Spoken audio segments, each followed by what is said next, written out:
5 years ఈరోజు మనం DSC school assistant గణిత శాస్త్రం అండి తెలుగు మరియు సంస్కృత అకాడమీ ఆంధ్రప్రదేశ్ వారి బుక్ అండి. ఇందులో అంకగణితము, సంఖ్యా వ్యవస్థ, క్షేత్ర గణితము, రేఖాగణితము అధ్యాయాలు కంప్లీట్ చేసుకున్నాము. 4 అధ్యాయాలు. 5వ అధ్యాయంలో బీజగణితము పాఠశాల స్థాయి చెప్పుకుంటున్నామండి. సో ఇందులో ప్రాక్టీస్ బిట్స్ చేసుకుంటున్నాము. సో దీని కంటిన్యూషన్గా లాస్ట్ వీడియోకి నెక్స్ట్ రిమైనింగ్ బిట్స్ చూద్దాము. 45ది 2/x + y - 1/x - y = 11 మరియు 5/x + y + 4/x - y = 8ల సాధన ఎంత అన్నారు. దీనికి మనం త్రో ఆప్షన్ ద్వారా చూసుకొని సేమ్ డినామినేటర్ ఉన్నాయి చూసుకోవాలండి. ఇలాంటివి ఎక్కువ శాతం ఈ రెండిట్లో ఆప్షన్ 3, 4లో చూసుకోవాలి. ముందు 2 కాకపోతే నెక్స్ట్ పై 2 చూసుకోవాలి. కాబట్టి ఇది అవుతుందండి జాగ్రత్తగా చూసుకుంటే.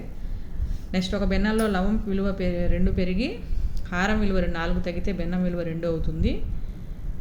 ఇదే భిన్నంలో లవం విలువ 1 తగ్గి హారం విలువ 2 పెరిగితే భిన్నం విలువ 1/3 అయినా ఆ భిన్నం ఏమవుతుందంటే ఇట్లా అవుతుందండి. 2 ఈక్వేషన్లా ఫామ్ చేసుకొని చేస్తే y = 7 వస్తుంది. అప్పుడు x వాల్యూ వచ్చేసి 4 వస్తుందండి. ఆన్సర్ 4/7. నెక్స్ట్ 47ది 3/x + 1 + 3/2x + 1 = 270 అయినా x విలువ ఎంత అన్నారు. దీనికి కూడా త్రూ ఆప్షన్ అండి. 2 పెడితే మనకి 3³ + 3/5 అంటే 270 వస్తుంది. కాబట్టి answer 2. Next alpha బీటాలు x² - 6x + 8 = 0 యొక్క మూలాలు అయితే ఆల్ఫా మైనస్ బీటా విలువ ఎంత అన్నారు. సో దీనికోసం అని చెప్పి మనము దీని నుంచి ఫ్యాక్టరైజేషన్ మెథడ్లో మూలాలు కనుక్కుంటే 4, 2 అవుతాయి. Alpha 1 beta, alpha minus beta అంటే 2 అవుతుందండి.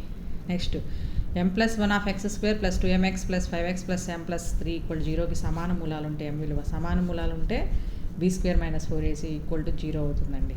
సో ఇక్కడ a అంటే m+1, b అంటే 2m + 5(x) కాబట్టి 2m + 5, c అంటే m + 3 చేసుకుంటే మనకి m వాల్యూ వచ్చేసి -13/4 అవుతుందండి. నెక్స్ట్ y =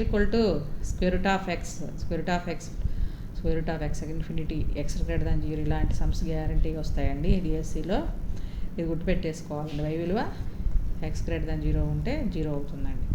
నెక్స్ట్ 51 ఫస్ట్ది √30 + √30 + √30 + x ఇన్ఫినిటీ అయితే ధనాత్మక విలువ వచ్చేసి దీనికోసం ప్రాసెస్ చేసుకోవాలి. జాగ్రత్తగా గుర్తుపెట్టుకోవాలి. షార్ట్ కట్ x = అనుకొని √30 + x అనుకోవాలి. తర్వాత స్క్వేరింగ్ ఆన్ బోత్ సైడ్స్ చేస్తే x² - x - 30 = 0 అనేది ఈక్వేషన్ ఫామ్ అవుతుంది. దాని నుంచి మనం వాల్యూస్ కనుక్కుంటాం. ధనాత్మక విలువ వచ్చేసి 6 అవుతుంది. రుణాత్మక విలువ వచ్చేసి -5 అవుతుందండి. నెక్స్ట్ √x + 1 - √x - 1 = 4x - 1 అయితే x విలువ ఎంత అన్నారు. ఇది కూడా త్రో ఆప్షన్ అండి. చేసుకుంటే మనకి 5/4 వస్తుందండి ఆన్సర్. x ప్లేస్లో 5/4 సబ్స్టిట్యూట్ చేస్తే LHS = RHS అవుతుంది. Next 53rd blank 1/x - a = 1/b - 1/b - a0 = 0 అయిన x విలువ అంటే ఇది కూడా త్రో ఆప్షన్. LHS తీసుకుంటే x ప్లేస్లో a - b పెడితే ఇది వస్తుందండి. 1/a - b + 1/b = b + a - b b of a - b of a - b. అలాగే RHS కూడా a/b of a - b. LHS = RHS కాబట్టి x వాల్యూ వచ్చేసి a - b. Next x² + 3x + 2 = 0, x² + kx + 6 = 0కు ఉమ్మడి మూలం ఉంటే k విలువ చాలా ఇంపార్టెంట్ అండి.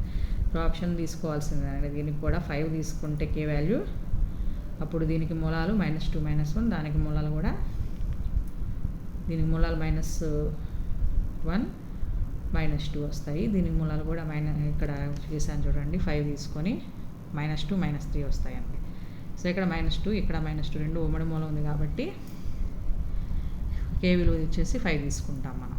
నెక్స్ట్ 3x² + 9x + 2 = 0 వర్గ సమీకరణం యొక్క మూలాలు m/n నిష్పత్తిలో ఉంటే √m/n + √n/n విలువ ఎంత అభ్యర్థులు చేసి చెప్పండి కొంచెం కామెంట్లో ఆన్సరు.